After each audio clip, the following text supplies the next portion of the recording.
Back in 2015, India witnessed a 3D spectacle at Wankhede against South Africa.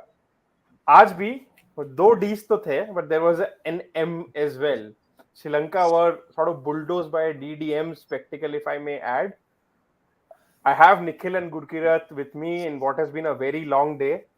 Guys, I mean, how do you summarize that day and specifically the second game that we saw? Gurkirat, now that you are in a very in a sane surrounding, maybe you can go first.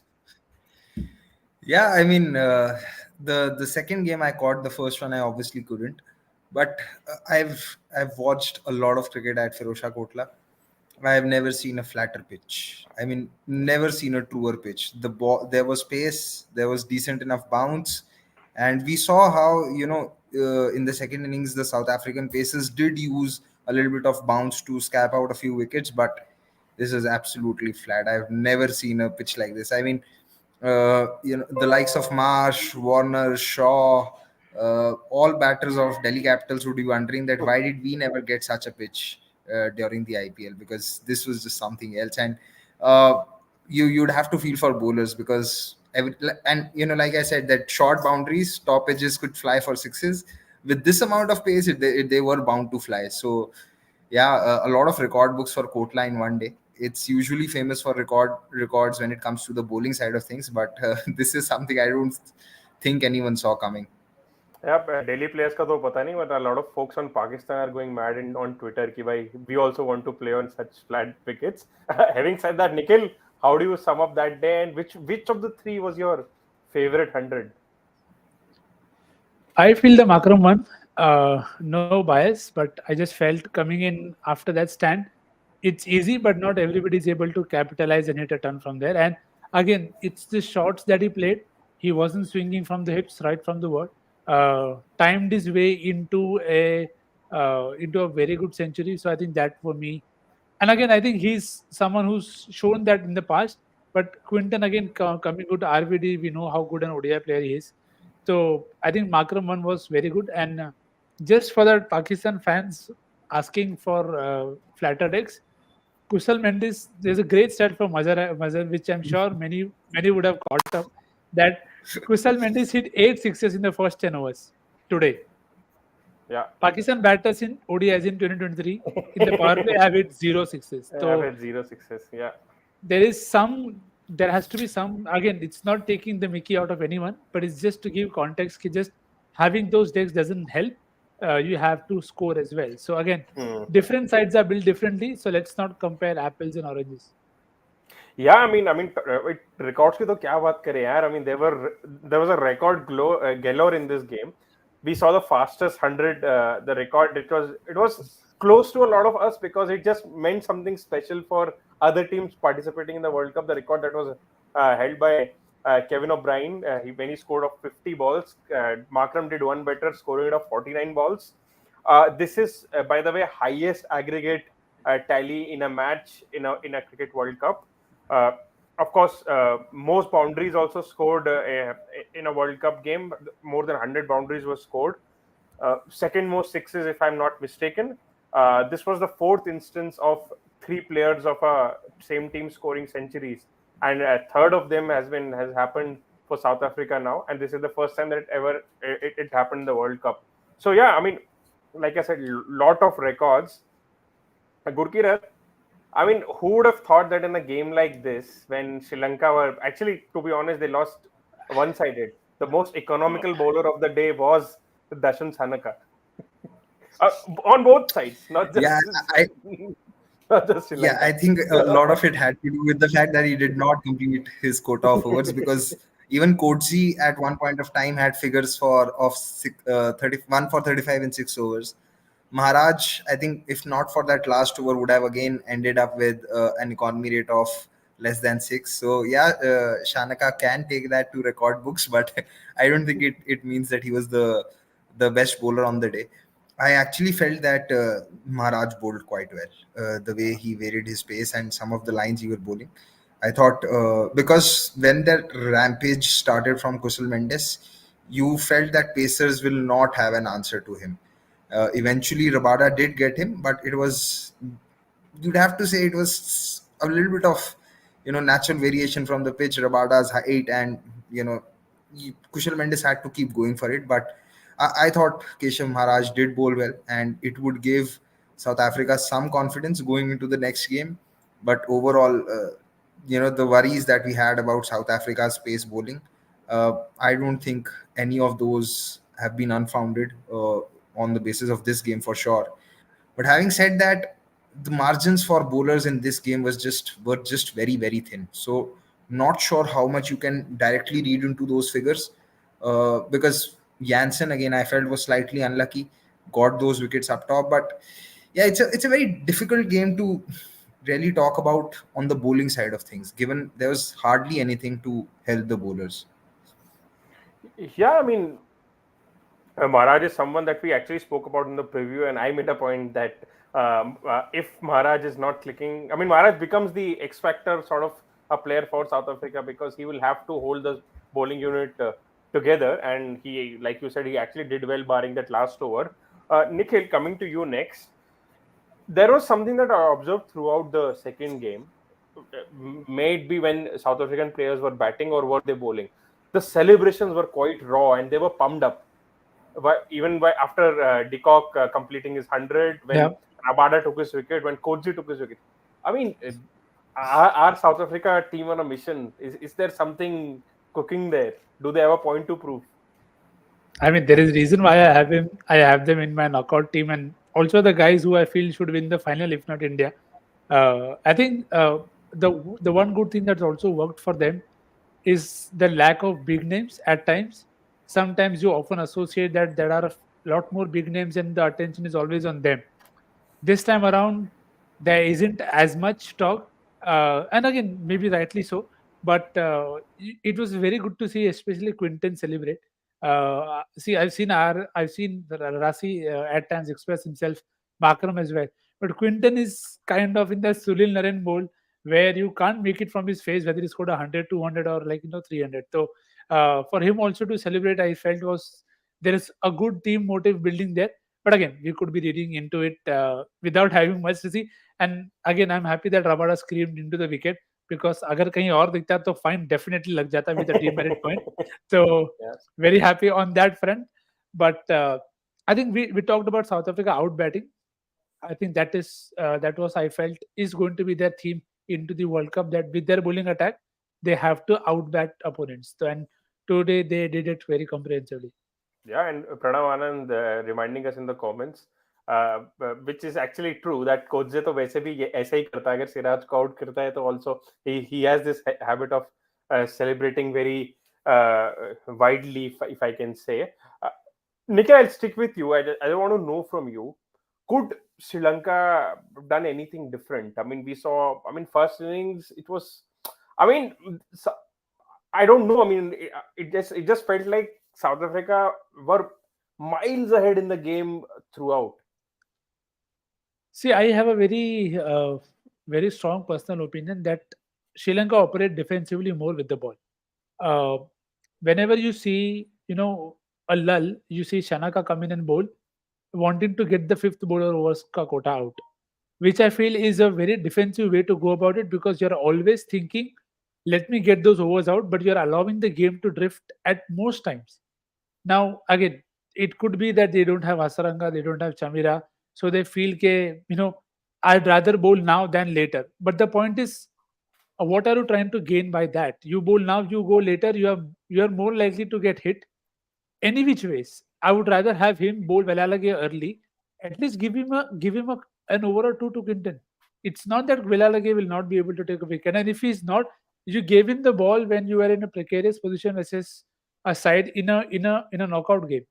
So in terms of that, they could have attacked. Velalage bowled very well to Arasi as well in his first spell. He came back and got him out. So again, he couldn't. Maybe he wouldn't have got him out. Maybe Quinton would have hit him for five sixes. But I still feel for the longer run, it helps them grow as a side in terms of always looking for wickets. See, I understand you considered 400. तुम अगर wickets के लिए जाते तो 450 consider कर देते. At least your bowlers would have been better prepared for the next onslaught. But again, it is just very personal opinion of mine that given the attack that they have, I felt they could have trusted their main bowlers a bit more. You saw Rajita coming back and bowling slower ones and getting those few wickets towards the end, but there wasn't much. The margin of error wasn't much. But even when you they saw, I don't know, was it Rasi? Quinton got out, Shanaka came back in just when Makram had come in. So I felt you're always looking to hide people as opposed to using them to attack. Now again, maybe the team's plans are such, but that's just what I feel. Maybe they could have probably taken a few, because with Sri Lanka, again, my logic for there is, when you know the opponent is having only six very good batters, your best way to stop them is to get as many of them out.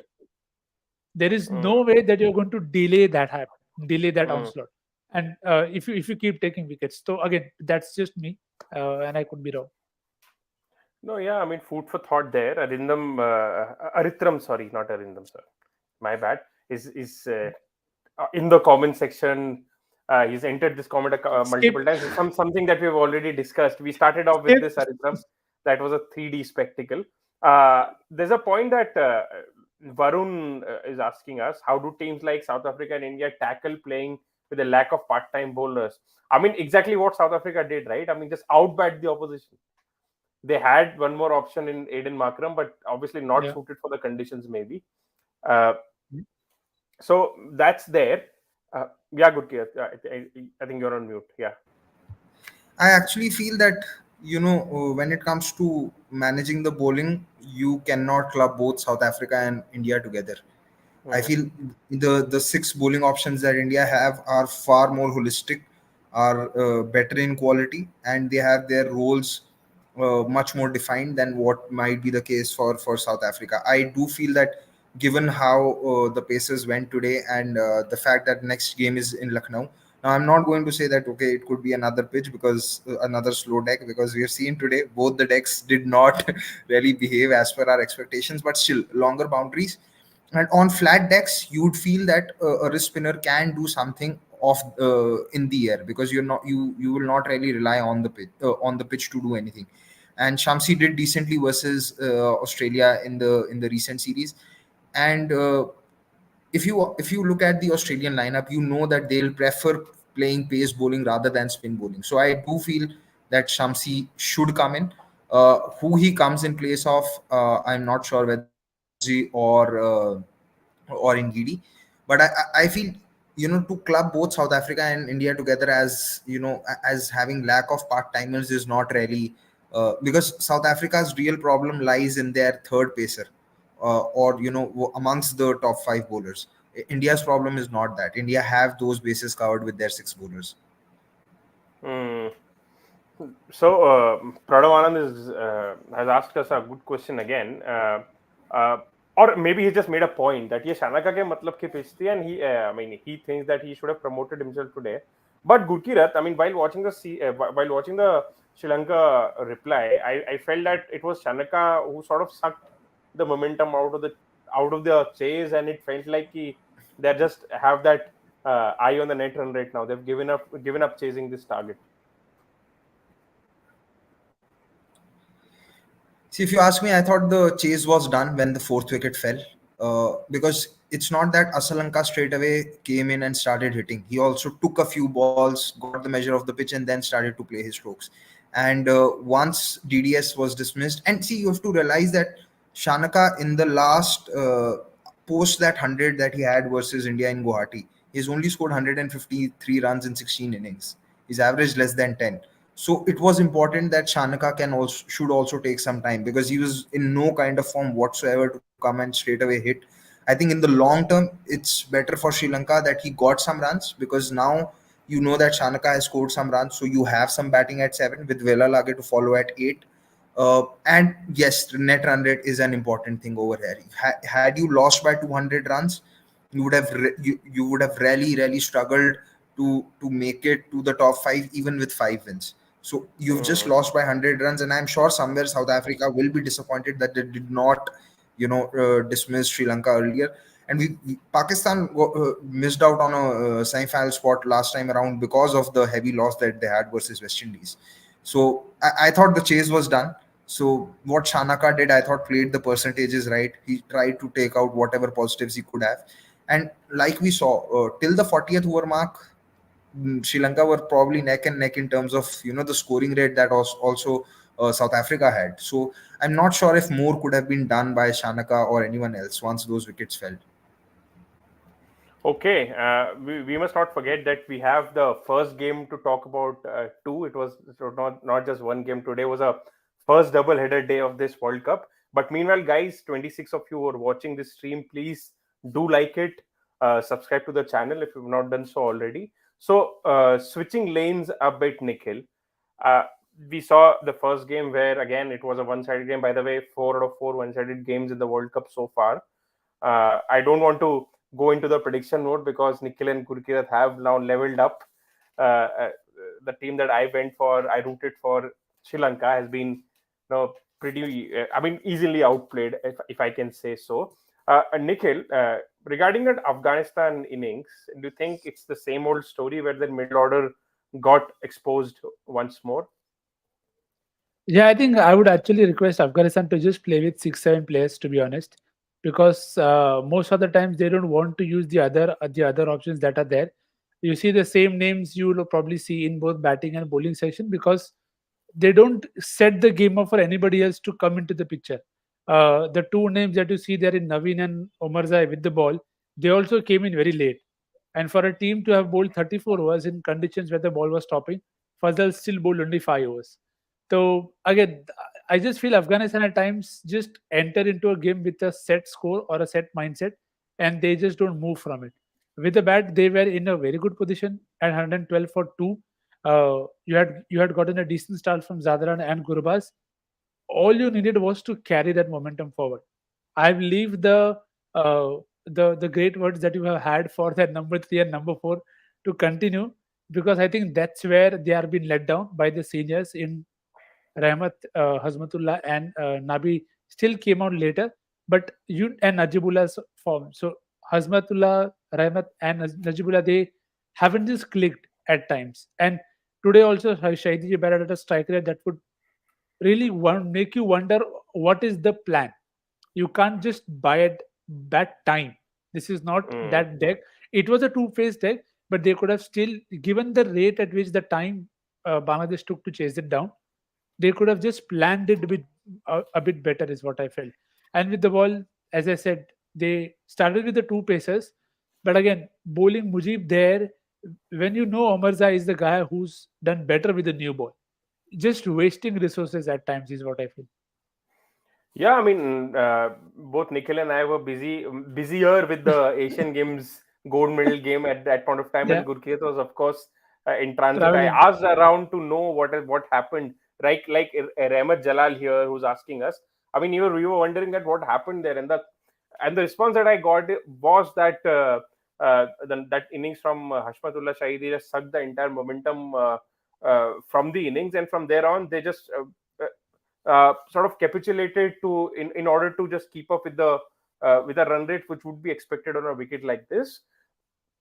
My question to you, Gurkirat, is how was Shakib not the player of the game in that match? I mean, how can it just be given by one look at the scorecard and हाँ भाई ये top है इसको दे दो?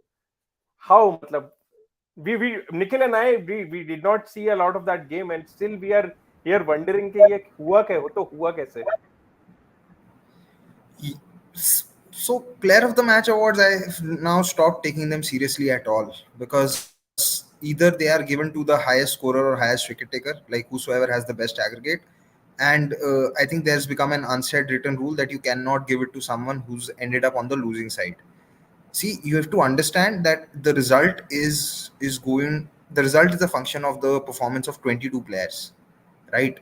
If you could have an outstanding performance from someone in the losing side, but the reason why that player lost is because no one else or not enough players stepped up from his side and from the opposition did. I felt the same for that Pakistan Netherlands game, where I felt that Bas Ride could have been given the man of the match award. And yeah, I mean, today I felt when Afghanistan started with the bat, I felt okay, they've gotten a decent start because the ball didn't swing as much as we were expecting. And then for Shakib to come in to get that wicket and then get the second wicket, for him not to get the man of the match, it just shows you that okay, aggregate dekha and kar diya. you'd really want that, somewhere the impact is also taken into account Yeah. before you give those awards, because it doesn't happen that often for some reason. And like I said, there's become an unsaid rule that you don't want to give it to a player from the losing side despite that player doing so well. Yeah, and inevitably decisions like this is what making this sport turn into a more milestone driven sport than a result oriented sport, so to speak. Nikhil, both, I mean, both of you, my, uh, uh, I rate whatever we talk positives about Bangladesh is, I always take that with a pinch of salt. So with that in mind, I have a question about you, about the game that we saw. I mean, just like we saw the 2019 World Cup, are Bangladesh over reliant on Shakib-Al-Hasan to deliver?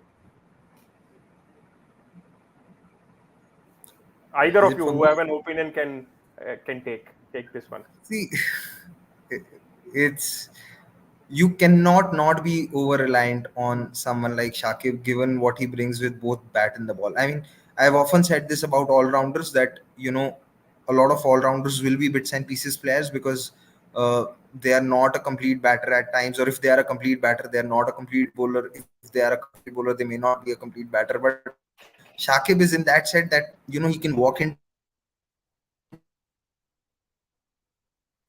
Oh, and there goes Gurgirat's internet. So meanwhile, he when before we meanwhile he tries to fix his internet, Nikhil. Yeah. I mean, the point that I wanted to make is there a unhealthy amount of dependency on Shakib-Al-Hasan? See, to be honest, as Pali said, it's very hard to not have that dependency. You'll say, you can say that the same for every team that exists that right now. That uh, you can also say in terms of, see, the batting, Shakib hasn't had a great score in a long term. He had a good 80 against India, but otherwise he's had a decent return with the bat. But with the ball, he's found a way to chip in. With the ball, we've seen their paces come good for them. And even today, to be honest, Shakib did took three, but Mehdi also took three and also batted well. So to see they are possibly getting to a stage where they slowly be lesser and lesser reliant. But the kind of all-rounder that Shakib is and the skills that he possesses, you will always want him to do well in at least one of the departments because that's what he's there for. So Hmm. I think you take Australia, you will say they will always be dependent on Zampa क्योंकि और कोई option ही नहीं है. India will always depend on Hardik Pandya to come good to win tournaments because that's what the dependency is on. But I mean, is Look, it really is it really that bad? I mean, it's like Afghanistan needs Shakib to step up in both departments in almost every other game. no, See, I think it's not in every other game. Given what they've done in the recent past, whenever they've beaten sides as well, there have been games where they haven't played without him. I'm not talking about the home games. I'm talking about when it comes to the big occasions and the occasions that matter. But then so if your seniors don't step up, you're anyways not going to come good, right? So that would be an unfair But expectation even of the. but there is a senior with an S. Here we are talking about just one player. I think Huh? the perception of that dependency is more right now because you've not had Litton score runs, and like I've been saying since the Asia Cup, I don't think Bangladesh are utilizing Raheem's batting. Him at Yeah, six really doesn't make sense, and they won the game today, but having Tawhid Hridoy at seven again was not making a lot of sense to me. So they are it's see, you will find teams dependent on all rounders regardless of how big or how small their small. contribution might be. One of the reasons I feel, this is one of the reasons why England keeps sticking around with Moeen Ali. कि ठीक है कुछ नहीं होगा तो maybe he'll come up and do something. So the dependence on all rounders will be there, but the bigger the all rounder you are, the bigger you've been able to contribute. It just becomes a natural tendency that okay, Shakib's been around for 15 years. You would expect him to take you out of jail. You'll expect him to do this because he's also the most experienced guy. He's played in different parts of the world, at least more than others. And against pace bowling, he's still one of their better bets. So that dependency will be there, but I think that dependency can come down with the bat if you have the batting order correct and if you have Litton scoring few runs. Because with Litton not scoring runs, the pressure will come on Shakib or Rahim, and Rahim really needs to bat in the top five. That sixth position is not making sense at all. Hmm. Pranav actually makes a very good point that it always seems like a team is over dependent on a player who's irreplaceable, as there is a huge gap between his skills and the next pick. I agree with the second part. First part is still I'm a little not convinced, because if you look at the Indian setup, your irreplaceable player is maybe Hardik Pandya, but the team is not dependent. He sort of balances the team. Depending being dependent on a certain player is a very different proposition See, altogether. But it'll also come with time in terms of where India have gotten in terms of the number of people that they have in that lineup, and all of them being match winners. So I think Afghanistan will hopefully get there at this point of time. Say if India have six of such caliber of players, Bangladesh have three or four of them. So that is where they'll want to eventually get, so that the dependency gets lesser and lesser. I'll take another example. 2022 Test series in South Africa.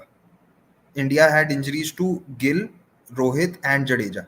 But the most impact which injury had to India and their balance was Jadeja's injury, was because Jadeja, yeah. they couldn't really have seven batters, and they had to play either Shardul or Ashwin, and both of them were number eights.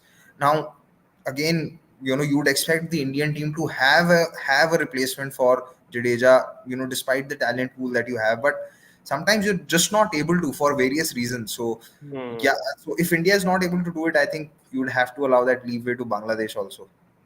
Yeah. Okay, yeah. I mean, with that thought, we'll move to a section that I actually enjoy chatting about. It's the turning point of the game, and we'll once we are back, we'll talk about both games here.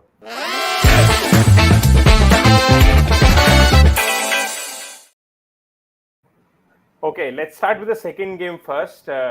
Nikhil, maybe you can go ahead. What was the moment or the period of play which sort of defined the second game?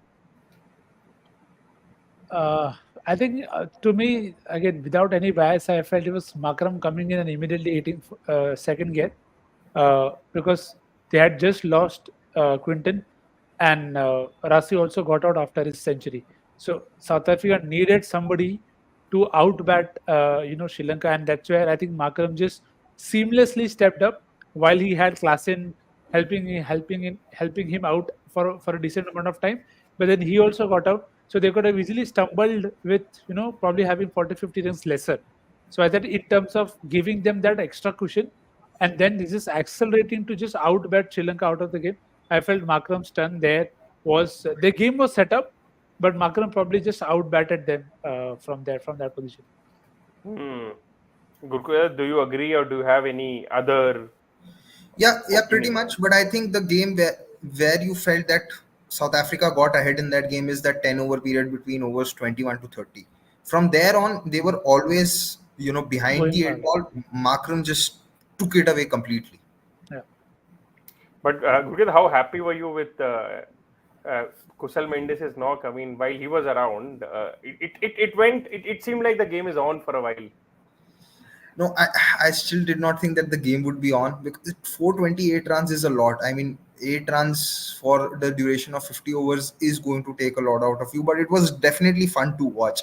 Once you and it so happens that it could have actually happened like that 2015 game, where when Ajinkya Rahane was batting and he was batting like a dream, you felt that okay, there something could happen.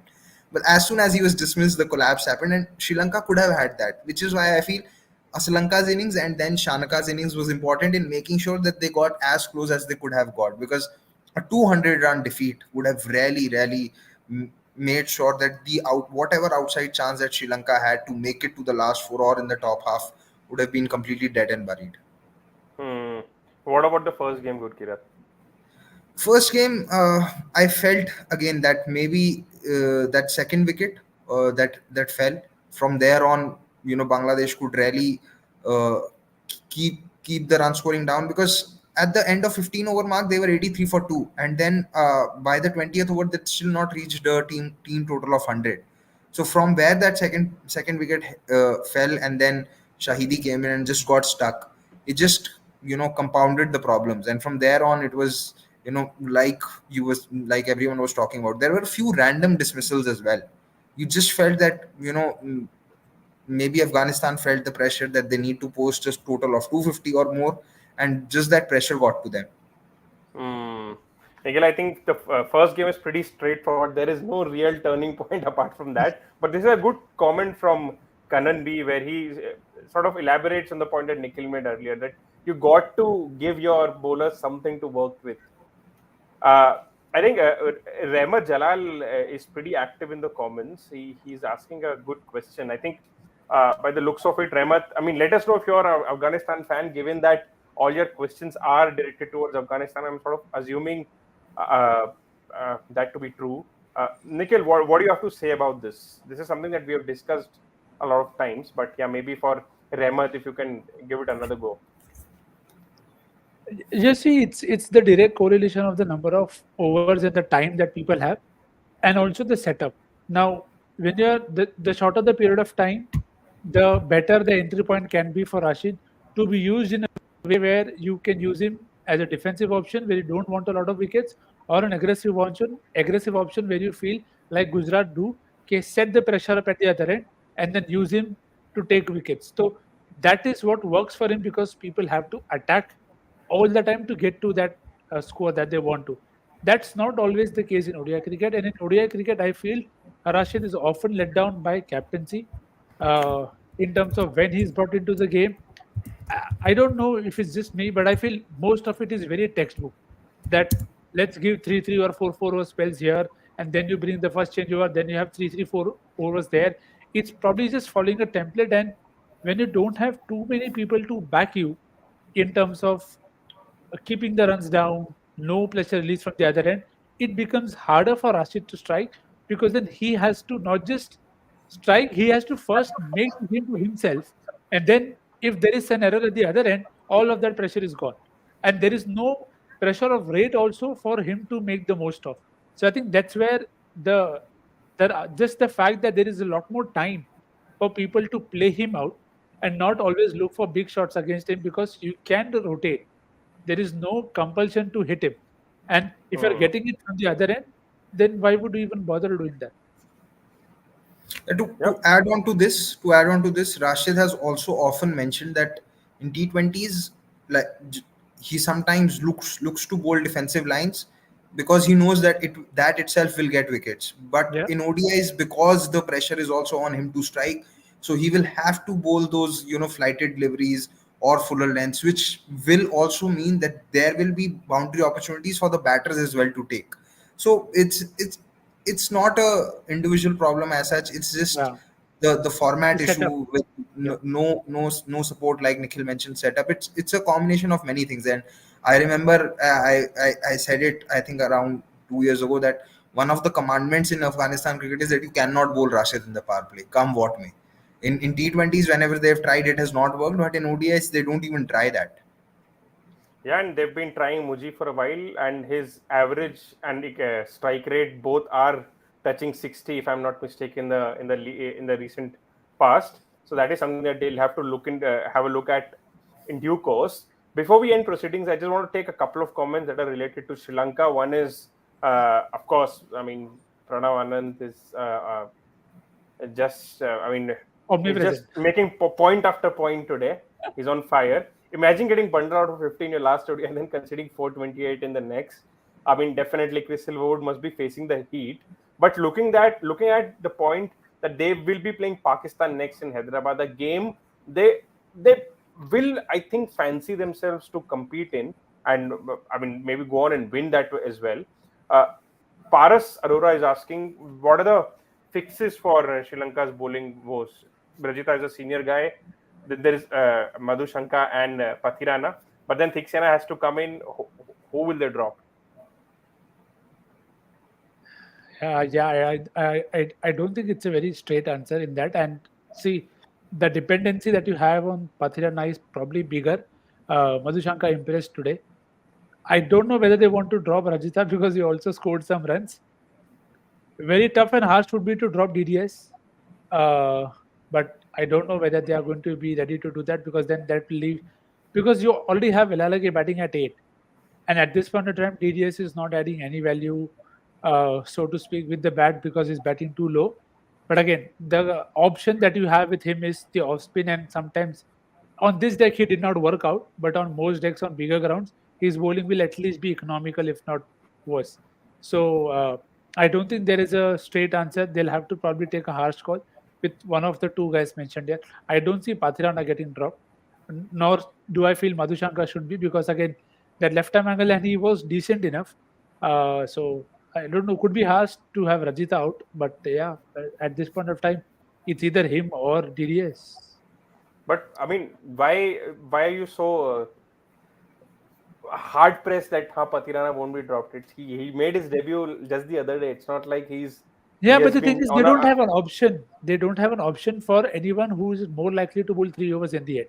See, my point is, if you are going to take that risk with Rajita, you might as well give Patrana enough games and see how he develops, because that is the best way for him to play and learn the art while he's at it and doing well. Because the fact that he is unorthodox, and he'll have his days when he loses radar, but Hmm, the more he plays, the better he'll get at, and you know what you're getting with Arjita any which ways. So hmm, if you want to groom somebody for that role, I think it is better to play Pathirana in that sense. So again, yeah. no other franchise bias here. And yeah, Yeah, of course. I I mean, yeah. I feel though I feel teams wouldn't really look at World Cup as a place where they'd look to groom bowlers. So No, uh, again, it's not about grooming, but I just feel you have more potential to exploit there as opposed to dropping him and playing Rajita, because you know Rajita is going to be your designated end overs guy. Hmm, yeah, I am not disagreeing on the points that you've made, but I just think come the World Cup, so many teams just want to take the more safe and defensive option.